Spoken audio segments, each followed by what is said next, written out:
Hello students, আগের ভিডিওতে আমি নিটে ফিজিক্সে 160-এর উপর পেতে গেলে 160+ পেতে গেলে 11-এর কোন কোন চ্যাপ্টারকে পাখির চোখ করতে হবে সেগুলো আমি বলেছিলাম, বা কোন কোন চ্যাপ্টার থেকে বেশি কোশ্চেন্স আসবে বা কোন কোন চ্যাপ্টারের উপর স্ট্রেস দিতে হবে সেটা আমরা বলেছিলাম।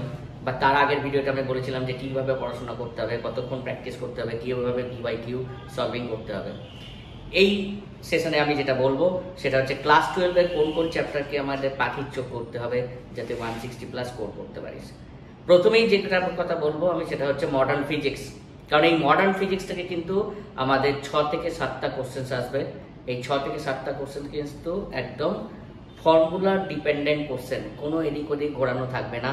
তাই মডার্ন ফিজিক্সটাকে আমরা আগে ক্লিয়ার করব, মডার্ন ফিজিক্সটাকে আগে পাখির চোখ করব, এবং মডার্ন ফিজিক্স থেকে অত্যন্ত শর্টকাট কোশ্চেন, মানে স্ট্রেট কাট কোশ্চেন আসে, কোনো সেরকম ঘোরানো কোশ্চেন আসে না।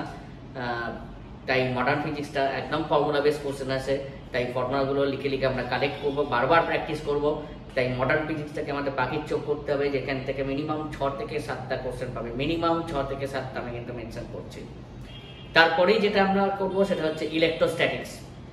আমি আগের দিনই বলেছিলাম যে গ্র্যাভিটেশনের সঙ্গে ইলেকট্রোস্ট্যাটিক্সের যে ফর্মুলা সেগুলো অনেক মিল আছে, তাই ইলেকট্রোস্ট্যাটিক্সটা খুব সহজেই করে নিতে পারবো, কারণ ওদিকে ওই চ্যাপ্টারের ক্ষেত্রে আমি গ্র্যাভিটেশনও যেমন বলেছিলাম, এদিকে ইলেকট্রোস্ট্যাটিক্সও আমি বলছি, কারণ ইলেকট্রোস্ট্যাটিক্স থেকে কিন্তু 2 থেকে 3টে কোশ্চেন্স আমাদের আসবে।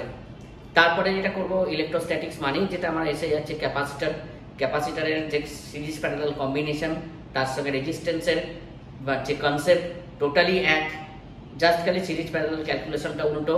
ওখানে different type of combination, different type of সার্কিটের যে নেটওয়ার্ক আমরা সেগুলো কিন্তু কনসেপ্ট করবো। সেটা symmetrical, unsymmetrical, axis of symmetry check করে আমরা অ্যান্সার দেবো, বা সলিডের ক্ষেত্রে আমরা এরকম বার করবো, বা প্লেটের কম্বিনেশন, এগুলো কিন্তু প্রচণ্ড ইম্পর্টেন্ট। ওকে, কারেন্ট ইলেকট্রিসিটি ডিসি সার্কিট, যেহেতু ক্যাপাসিটার আমরা করে ফেলছি তাই ডিসি সার্কিটটাও ঠিক আমরা ঠিকঠাক করে ফেলতে পারবো, কারণ রেজিস্ট্যান্সের কম্বিনেশন ক্যাপাসিটারের কম্বিনেশন জাস্ট উল্টো, কনসেপ্টগুলো কিন্তু সলভিংয়ের যে কনসেপ্ট সেগুলো কিন্তু একই। ইলেকট্রিক্যাল ইনস্ট্রুমেন্টের ওপর আমাদের স্ট্রেস দিতে হবে। তারপরে যেটা আসবে সেটা হচ্ছে ইলেকট্রোম্যাগনেটিজম অ্যান্ড এসি। এই এসি কিন্তু একদম ফর্মুলা রিলেটেড কোশ্চেন আছে, একদম ফর্মুলা রিলেটেড। এসির ক্ষেত্রে আমরা কিন্তু প্রত্যেকটা সার্কিট, যেমন LCR circuit, LC oscillating circuit, বা ক্যাপাসিটরের সঙ্গে রেজিস্ট্যান্সের কম্বিনেশন, বা আমরা পিওর ইন্ডাকটিভ সার্কিট, অর আমরা চোক কয়েল, এই সার্কিটগুলোকে আমরা ভালো করে করবো, কারণ এসির ক্ষেত্রে একদম ডাইরেক্ট স্ট্রেট কাট কিন্তু ফর্মুলা রিলেটেড কোশ্চেন। তারপরে আমরা যেটা ইলেকট্রোম্যাগনেটিজমকে একটু টাফ কোশ্চেন আছে, সেটার ক্ষেত্রে আমরা মোটামুটিভাবে দেখে যাব। কিন্তু আমাদের মেনলি পাখির চোখ যেটা করতে হবে সেটা হচ্ছে modern physics, capacitor with electrostatics and DC circuit with electrical instrument. অপটিক্সের ক্ষেত্রে, ওয়েব অপটিক্সের ক্ষেত্রে মেনলি আমাদের থিওরি ডিপেন্ডেন্ট কোশ্চেন্স আছে, যেটা আমরা প্রবলেমস একদমই কম যেটা আসে সেটা YTSC থেকে আসে, ইয়ং ডবল স্লিট এক্সপেরিমেন্ট।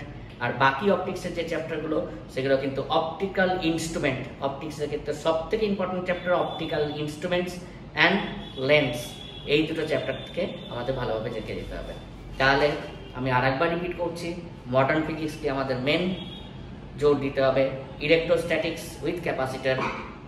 তারপরে যেটা আমরা যাব অপটিক্স, ওয়েভ অ্যান্ড রে অপটিক্স। ওয়েভ অপটিক্সের মানে থিওরি বেস কোশ্চেন, রে অপটিক্সের ক্ষেত্রে optical instrument and lens. Okay, and আমাদের ইলেকট্রিক্যাল ইনস্ট্রুমেন্টস। ম্যাগনেটিজমের ক্ষেত্রে আমরা যেটা করবো সেটা হচ্ছে ম্যাগনেটিক ম্যাটারের যে প্রপার্টিগুলো সেগুলোকে আমাদের মোটামুটি গ্রোথও করতে হবে, প্যারাম্যাগনেটিক, ফেরোম্যাগনেটিক, ডায়াম্যাগনেটিক। ওকে, নেক্সট সেশনে আমি যেটা আসছি সেটা হচ্ছে আমি এই যে চ্যাপ্টারগুলো বললাম এই চ্যাপ্টারগুলোর উপর বেস করে আমি ইম্পর্টেন্ট কোশ্চেন কিন্তু বিভিন্ন সিরিজে আমি কিন্তু পাবলিশ করব। তোরা আমার চ্যানেলটা সাবস্ক্রাইব করে রাখ, ভালো লাগলে শেয়ার কর, লাইক কর। Thank you.